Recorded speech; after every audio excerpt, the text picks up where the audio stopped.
London's Irish diaspora can be found in cities throughout Britain. Many immigrated for economic and social reasons, as well as being one of the oldest ethnic groups to settle. The numbers are vast, drawn from natives of the island of Ireland and those proud of being of Irish descent. Now, their contribution cannot be underestimated in construction, transport, education, IT, finance, media, politics and the charity sector. Now, we're thankful for key workers past and present, indeed in healthcare. Strongholds such as Kilburn and Cricklewood are well known, but Greenwich, Bexley and Lewisham, south of the river, are also home to thousands of Irish residents. Sadly, there was an upturn in anti-Irish feeling in the 1970s and 1980s. Irish in Greenwich, now renamed Irish Community Services, was formed through the input of the Greater London Council. Now, Greenwich councillors and residents, they gave invaluable support to citizens in the Irish community. Their work has continued with outreach, giving advice, hosting lunch clubs and events. Now, we've seen great solidarity between organisations and members since the onset of the COVID crisis. Irish Community Services, serving Greenwich, Bexley and Lewisham, is no exception.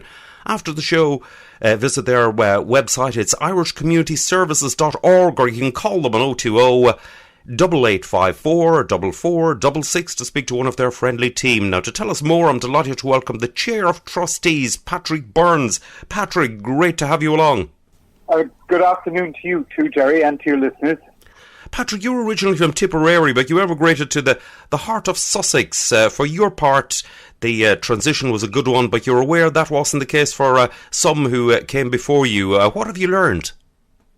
I'll tell you, Jerry, I'm very aware that I was a privileged emigrant. Armed with a university degree, having studied at King's Inns, I'd already travelled quite a bit, and I was, for a 24-year-old, I was pretty confident and articulate, and I was assertive. Those sort of things make people think twice about being rude or unpleasant. But it's interesting to observe how you can pass as sort of white and middle class and not be given a second glance until the thing that sets you apart, your accent, comes out. And then you see the narrowing of the eyes and the tightening of the mouth on the tube, for example, when I spoke and my Irish accent was audible. The prejudice and suspicion was less overt, but it was there nonetheless, just below the surface. But I'm aware that for many people who came to the United Kingdom in the decades before that, their experience was much tougher, much harder. And I think it's one of the things that I'm always reminded of when I speak to people and hear their stories. Is one of my phrases I often use is, we need to remember on whose shoulders we stand, the later generations of immigrants who've come over here. We stand on the shoulders of others who came before us. Indeed. Now, sadly, we're currently seeing disquiet with marches and demonstrations arising from racism. We haven't moved on as much as we would have liked. Now, the Irish Community Services started out to help hard-working people facing hostility and discrimination. It's to your credit that you acknowledge share with minority communities about solutions to problems and best practice. We do. We're represented in a number of cross-community forums in the local borough and across several boroughs, and those bring together representatives from other organisations where we share the challenges and successes, information, including around best practice, and support. We help each other if we can. Mostly, Jerry, it's about ideas and things we found that work. We're very similar in terms of our operations. We just reach out to different groups. And of course, we're all charities chasing the same buck. Indeed, so now your scope is vital, extending to lunch clubs, elders outreach, advice, dementia and carer support. Now, no one envisaged the devastation and the challenges of COVID-19. Now, you adapted swiftly to respond to the needs of almost 2,000 people on the database between existing members and new referrals, and aim to make more to make sure that no one is actually forgotten. Can you give us some instances of the ways in which you're helping? So what we had to do was completely change the way we worked. Since we couldn't gather in groups anymore and we couldn't do face-to-face meetings and face-to-face interviews, the staff couldn't go to people in their homes and visit them there or have them in the office. We moved all our services online. And that's been, if you like, our replacement service for the lunch clubs when we can't operate them. And so now what we're trying to do is to create smaller communities or smaller groups online where people can come together. So, for example, Tuesday there's a craft group chit chat. Wednesday there's chair exercises. We're about to start legal advice sessions one day a week from 11 to 1. There's a choir. The choir is back doing its practice online. And then for everybody, would they really like, there's the happy hour bingo and happy hour quiz alternating every Friday. So those are some of the things that we've started doing and are doing now, and there's more planned, more things in the pipeline. Excellent. Now, you've given input for years. Your president is Mrs. Agnes Ford from Kinsale, County Cork. Now, Irish Radio saw her presented with the 2016 Irish Post Community Award. As dedicated staff and volunteers, central to your efforts are themselves shielding. Thankfully, Edition Proactive helpers are assisting. Now, naturally, they've been screened and DBS checked. That's the disclosures and barring service to confirm that they can work with vulnerable people. Patrick, have you found interaction between younger volunteers and elders has given mutual pleasure? I absolutely, Jerry. One of the things that I think set us apart as a people, as a race, as a nation, and I have seen it highlighted in my time here in the United Kingdom, is the degree to which the relationships between older and younger people endure much longer and are much stronger than they are amongst the comparable communities in the UK. I know that we have lots of our elder Irish in care homes, and they're there for lots of reasons. But I still think that there is a much greater affinity between the generations. That there's a much stronger connection and link, and people hang on to those and their families a lot more among the Irish community than they do in the host community here. And I think people recognise and it's really important. They recognise the experience of those who have gone before. Remember that for an awful lot of younger Irish, they think they're treading a path, but actually it's one that's been well trodden by generations and generations of people before them. And the problems they're coming across now and the difficulties they're encountering are problems and difficulties that their predecessors had. So I think there's a huge amount for us to learn from our older community. Indeed so. Now, usually you run 7 lunch clubs a week. Now, remarkably, you're getting those clusters of people together on Zoom. Now, donations mean that they are equipped with user-friendly tablets where they don't even need the internet at home. Now, befrienders can set these up. There's a bingo and up on, as you mentioned there, an opportunity to stream mass and stay in touch with family. Now, we're hearing that first-time users of technology readily embracing it. Are you heartened that the crisis has led to this silver lining? I suppose it's done two things. The first thing it did for us as an organisation was it made us drag our IT infrastructure into the 21st century. We had never invested in it because we put the money into frontline services. But we realised that in order to be able to continue to be relevant and deliver services to our community, we had to equip our staff with the means of doing so. And we've done that, thanks in huge part to the generosity of the Emigrant Support Programme from the Irish Embassy. But at the same time, we recognise there's a lot of Irish people who aren't connected. They probably don't even have a smartphone. And Shauna Mulligan, who's our new director, had this brilliant idea of us getting comp devices, they're called, which are the simplest, if you like, face-to-face means of communication you can have. And we've acquired a number of those, and we're now rolling those out amongst the community on loan to people so they can actually see what the possibilities are if you do get connected. And they're preloaded with internet connection, so there's no challenges there. But yeah, people are being hugely enthusiastic about them, and I'm just waiting to see how we can get some more money so we can buy some more of them. Getting people connected for the first time is an amazing experience. It reminds me of my mother's the first time she spoke to her sister in Boston on Skype, and how she just thought this was the most amazing thing ever.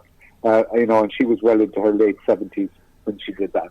So IT is not just for young people, it's for everyone. Oh, that's for sure, yes. That's becoming more so. It's very interesting, actually, you should say, about that all the money was put into frontline services. It's turning out now that technology is the frontline service. And that's absolutely, Jerry, it is. That's excellent. Absolutely. Now, the last 12 weeks has brought out the best in people. Now, clearly there is respect between everyone connected with the Irish Community Services. In the context of the video and telephone calls, young people enjoy tapping into the wisdom of your members and hearing their stories. Storytelling is, of course, inherent in Irish culture. A chat can brighten someone's day. It's a huge part of it. It's just conversations with people. I mean, storytelling isn't just telling a story. Storytelling is almost a conversation that you have with people, which might be about something really mundane and what happened to you yesterday or how things are going on at work. Storytelling is our way of sharing common values and a way of sharing experiences. Older people, I suppose they're wiser. They've been there. They've seen it all before. They don't have to impress anybody anymore. Their stories are always much more. They're much more. They're much more relevant in the sense that they talk about themselves, and they can look at themselves and see how they failed, or how they fell, or how they succeeded, or whatever. But they look at themselves from a perspective that doesn't require them to feel any need to hide anything. So they give it to you warts and all. I love talking to all the people. I am always amazed by the breadth of their knowledge, the depth of their experience, and their wisdom. Indeed. Now, the beauty of the devices that you mentioned there is that if anyone is listening would like to support one of your members, their own location is irrelevant. They could be on the other side of London, anywhere in the UK, Ireland, or indeed anywhere in the world.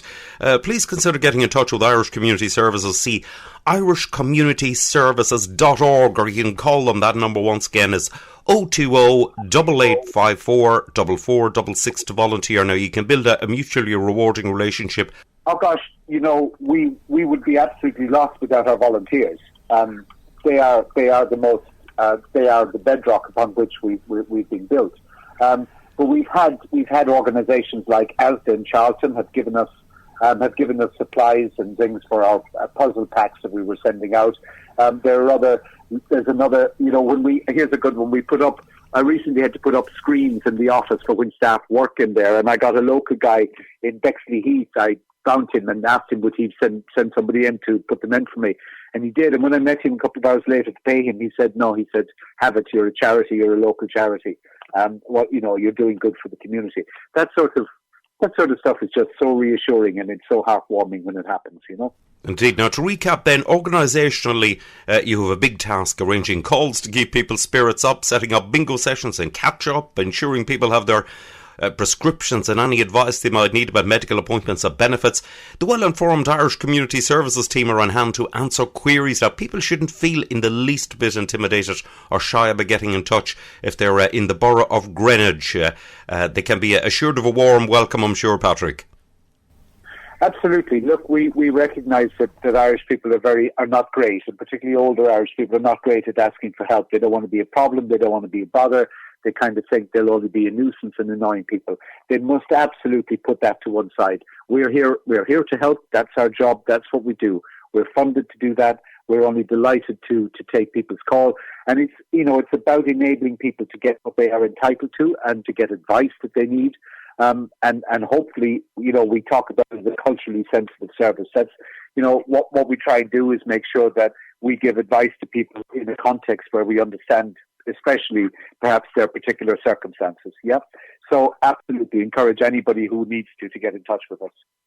Excellent. I'm aware your members are showing solidarity by paying their fees of £20 or £30 to assist with funding, which no doubt you appreciate when the nature of the services you're delivering has altered. Now, you may want to also to mention the essential support of the Irish government. You briefly mentioned it earlier on through two separate funding streams. We're extraordinarily fortunate, and we are extremely grateful to the Irish government through the Emigrant Support Programme. They have been providing funding for our various services for many years, and we are hugely, as is the community, hugely grateful for that. The COVID funding was a particular funding stream that they announced in May. And it's short term and it's limited, but it was about projects that actually were in direct response to the COVID and how it had impacted our community. So that was one of the things that enabled us to get the Community Online project up and running. And hopefully we're going to now build on and develop that. But yeah, hugely appreciative of the work of all the staff at the embassy and how they help us. That's excellent. Now, you mentioned earlier the input of Irish generations. You mentioned it, Patrick, who came over both pre- and post-war. They contributed to the UK economy and paved the way for the strong economic ties between neighbouring countries, whilst in many cases assisting families at home in Ireland. Now, it's good to see an appreciation of this from the Irish government through that Emigrant Support Programme, which benefits a range of organisations annually. Patrick, can others, for example, individuals or organisations, sponsor your valuable work if they want to? Indeed they can. We are more than happy to receive support, whether in cash or in kind. from anybody within the community and indeed further afield. We have been fortunate. We've had some individuals who, sadly, though they've died, have remembered Irish Community Services in their will and left legacies to us. We've had other people who have an Irish background and are working in major companies, very large housing development companies, who've given us funding. But we've got a very good local benefactor who has been for years a supporter of Irish Community Services. He's a man who owns pubs in the local area, and he's been a great benefactor to us consistently and quietly in the background. But anybody can donate, and we're always happy to talk to them about what it is they might like their donation put to.